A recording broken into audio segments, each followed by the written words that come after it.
et ses amis qui furent les seuls dans leur génération à pouvoir y apporter quelque chose. Et c'est de cette façon que cela est expliqué dans le Sefer Oriakar propos du commentaire de cette paracha. Et en vérité, il nous apparaît de tout cela que le sujet de cette couronne et de ces vêtements précieux mentionnés dans cette parole concerne le côté d'hymne, c'est-à-dire la cause de l'union du Père avec elle, car c'est de là que provient le principe de la bonne huile qui est mentionné dans cette parole. Et puisqu'il en est ainsi, nous avons appris la grande règle selon laquelle l'union à Abba et Dima est nécessaire pour l'union de Tiferet et de Malkout. Et après avoir distingué dans les chapitres précédents ce qui concerne les trois premières, et cet enseignement nous étant suffisant, nous allons maintenant parler de l'union du Fils et de la fille.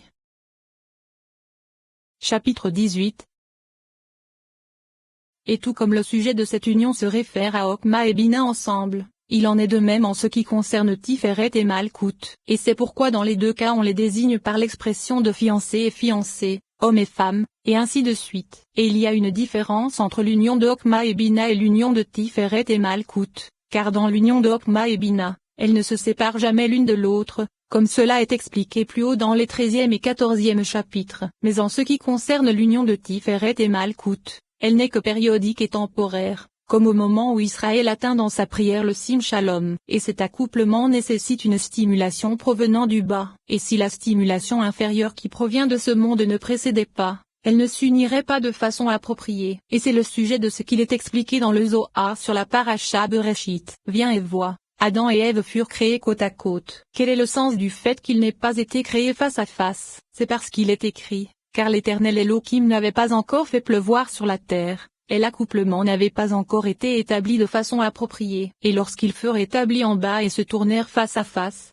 alors il en fut de même en haut. D'où le savons-nous? Grâce au tabernacle, car il est écrit, le tabernacle fut érigé, c'est-à-dire qu'un autre tabernacle fut érigé avec lui, et celui d'en haut ne fut érigé qu'après que celui d'en bas le fut. Ainsi, lorsqu'ils furent établis en bas, ils le furent en haut. Et puisqu'ils n'étaient pas établis en haut, ils ne furent pas créés face à face. Et le texte le prouve, car il est écrit, car l'Éternel Elohim n'avait pas encore fait pleuvoir sur la terre. Et c'est pourquoi, et l'homme n'avait rien pour travailler la terre, car il n'avait pas été établi. Et lorsqu'Ève fut accomplie, Adam fut accompli, et avant cela, il n'était pas accompli. Et c'est le secret du fait que le Samek n'apparaisse pas avant ce passage. Et malgré ce que les amis ont dit, le Samek est le soutien. Et c'est le soutien d'en haut puisqu'Eno le mâle et la femelle se trouvaient face à face, se supportaient l'un l'autre et recevaient l'un de l'autre. Et c'est, établi pour toujours et à jamais, fait avec vérité et droiture. Établi, c'est que le mâle et la femelle furent établis ensemble, pour toujours. C'est simplement que cela concerne la dépendance vis-à-vis du monde d'en bas. Et tant que le monde d'en bas ne fut établi,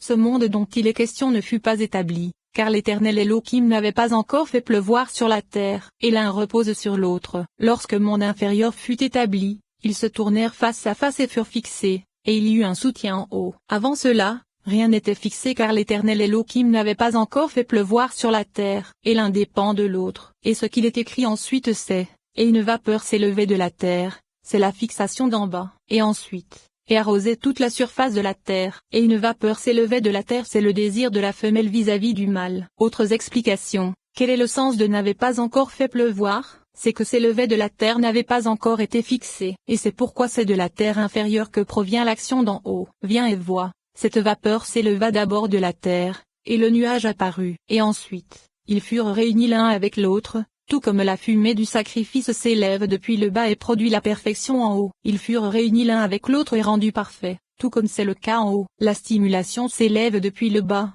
et ensuite tout est rendu parfait. Et si la communauté d'Israël n'avait pas initié la stimulation, ce désir d'en haut n'aurait pas été enclin à la recevoir. Et c'est grâce à la stimulation de ce qui est inférieur que ce qui est supérieur arrive à la perfection. Et puisque nous voyons que cette parole saute de sujet en sujet, nous avons voulu expliquer ici le commentaire de furent créés côte à côte, comme cela est indiqué dans le traité Brakot, et il y avait deux parts Soufim, ils ne furent pas créés face à face. Quel en est le sens? C'est qu'il y avait un avant et un arrière, et il se trouvait l'arrière de l'un face à l'arrière de l'autre. Et c'est pourquoi il est demandé, quel en est le sens? Cette création était inutile puisque leur création n'eut aucun effet, et la preuve en est qu'il fut ensuite nécessaire de les fixer. Et il est répondu, car l'Éternel Elohim n'avait pas encore fait pleuvoir sur la terre. Explication, car l'union d'en haut ne concerne pas Tiferet et Malkout. Et puisque la difficulté provient du fait qu'il est impossible de dire qu'il ne se trouve aucun accouplement dans la Tzilut, car il est expliqué dans ce commentaire que vis-à-vis de la Tzilut l'accouplement c'est la Neshama d'Adam comme nous l'expliquerons, c'est pourquoi il est dit,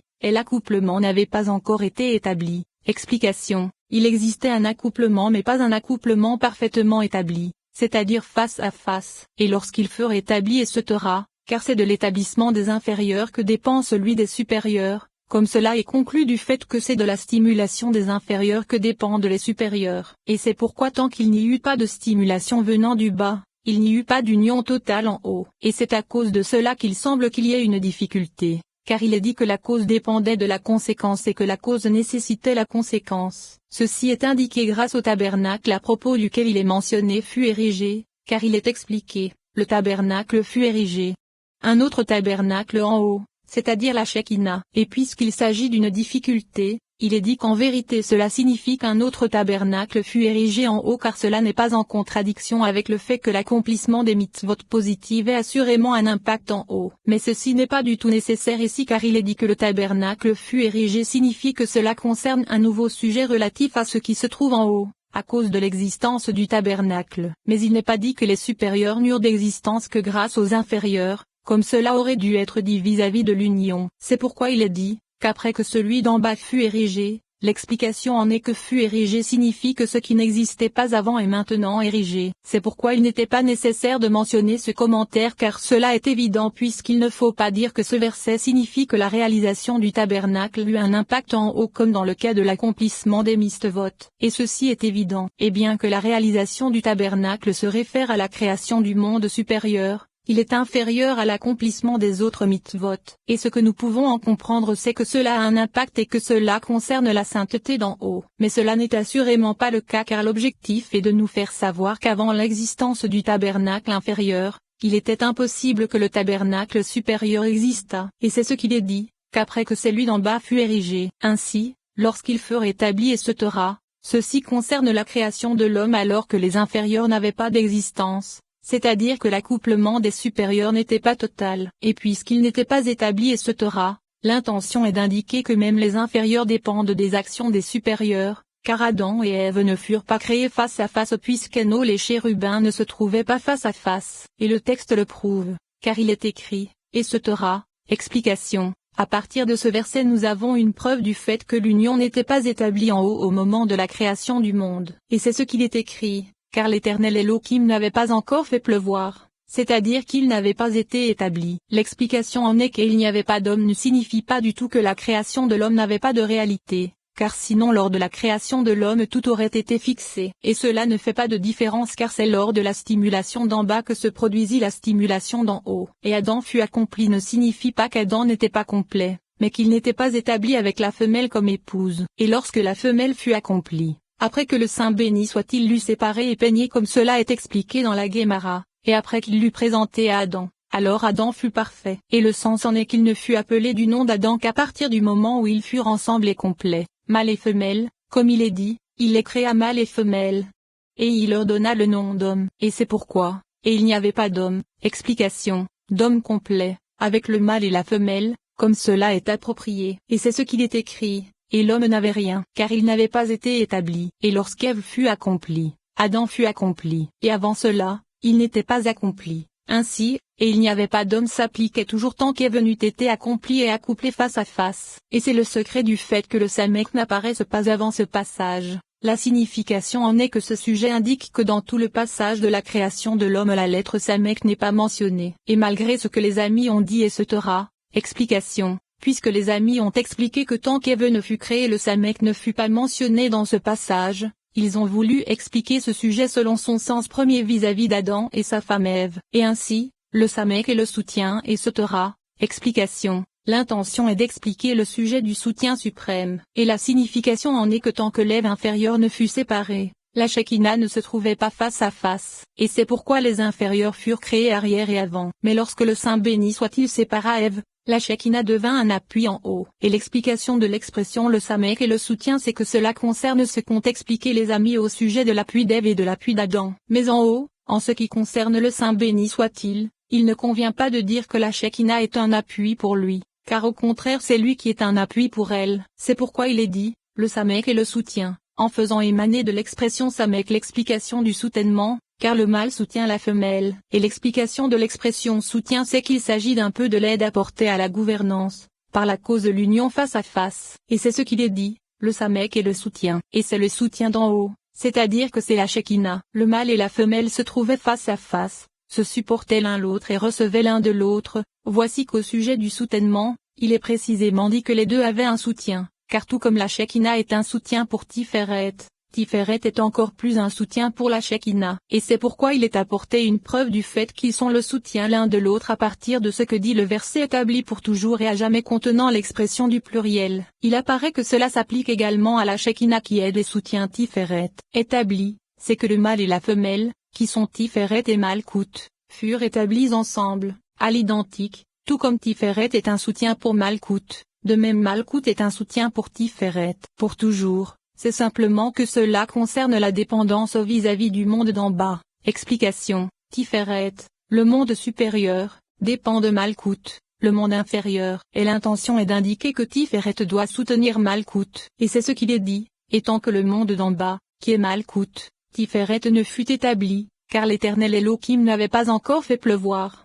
Et l'un repose sur l'autre. Explication, Tiferet est soutenu par Malkout, et Malkout par Tiferet. Ce monde dont il est question, explication, c'est Tiferet. Tant que le monde d'en bas ne fut établi, c'est Malkout, comme cela est conclu. C'est le désir de la femelle, c'est la Neshama des justes, comme nous l'expliquerons dans le chapitre à venir, car Malkout se déverse pour recevoir du vin du mal. Quel est le sens de « n'avait pas encore fait pleuvoir » C'est que ce Torah. Tout cela vient expliquer comment le sujet de l'union de Tiferet avec Malkout dépend de l'homme inférieur. Et il est clair que puisque la perfection de Tiferet se produit lorsque Malkout se trouve avec elle face à face, et qu'elle ne s'unit avec elle face à face que grâce à la stimulation de son désir, c'est-à-dire l'action des fils de l'homme en bas comme nous l'expliquerons, et puisque l'homme en bas n'était pas dans sa perfection, c'est pourquoi il n'avait pas encore fait pleuvoir. C'est la règle contenue dans ces paroles. Et la raison de tous ces détours, et viens et vois et ce Torah, c'est qu'il existe une preuve à cela, comme cela est conclu. Et voici que grâce à cette parole nous avons appris que c'est de la stimulation des inférieurs que dépendent les supérieurs en ce qui concerne l'union, comme nous l'avons expliqué. Et maintenant, il est bon d'étudier la règle concernant cette stimulation, selon sa nature et ce qui se réfère à elle. Et pour cela, nous l'avons isolée dans un chapitre individuel, et nous allons y expliquer la racine et le principe de cette stimulation. Chapitre 19. Après avoir admis dans le chapitre précédent que l'union existant entre Tiferet et Malkout nécessite la stimulation de ce monde, il est bon que nous cherchions à savoir quel est le sujet de cette stimulation. Et c'est ce que le Rashbi nous a expliqué à propos de la Parashana. Rabbi Siméon dit, lorsque le Saint béni soit-il s'orna de ses couronnes, il se couronna à partir d'en haut et d'en bas. Il se couronna à partir d'en haut. Depuis l'emplacement de la profondeur de tout, il se couronna à partir d'en bas. Par quoi? Par les Neshamot des justes. Et alors, la vie augmenta à partir d'en haut et d'en bas. L'emplacement du sanctuaire fut entouré de tous côtés, la citerne se remplit, et la mer arriva à sa plénitude. Et alors, elle fut prodiguée à tous. Il est écrit, bois l'eau de ta citerne qui coule à l'intérieur de ton puits. Pourquoi ta citerne d'abord et ensuite ton puits? Alors qu'une citerne est vide et un puits plein d'eau courante. Le tout n'est qu'un seul emplacement, un emplacement auquel le miséreux est attaché et qui est appelé citerne car il ne contient rien en lui-même outre ce que l'on place en lui. Et qu'est-ce? Le dalet. Et ensuite, cela devient un puits qui se remplit de tous côtés. Et qu'est-ce? Le et. Il se remplit par le haut et s'écoule par le bas. Il se remplit par le haut, comme cela est dit, et s'écoule par le bas à partir des Neshamot des justes. Une autre explication de bois l'eau de ta citerne c'est que cela se réfère au roi David dont il est écrit, qui me fera boire de l'eau de la citerne de Bethléem. Qui coule se réfère à Abraham, à l'intérieur c'est Jacob qui se trouve au centre, et de ton puits c'est Isaac car il était appelé puits d'eau vive. Ainsi, cela se réfère au char de la sainteté situé au-dessus des patriarches, et au roi David qui s'unit à eux. Et il y en a qui disent, que sont les eaux? Qui coulent c'est Isaac. À l'intérieur c'est Moïse car il se trouve au centre, et de ton puits c'est Aaron qui était appelé puits d'eau vive. Et le roi David s'unit avec eux. Le désir de la femelle envers le mâle ne se produisit que lorsqu'il insuffla en elle le rouach. Et les eaux s'écoulèrent pour recevoir les eaux mâles supérieures. Ainsi, la communauté d'Israël ne conçut de désir envers le Saint béni soit-il que lorsque le rouach des justes entra en elle. Et alors, les eaux s'écoulèrent en elle pour recevoir les eaux du mâle. Et tout devint un seul désir, un seul lien et un seul espace, et cela calma tout. Et c'est alors que le Saint béni soit-il marcha parmi les Neshamot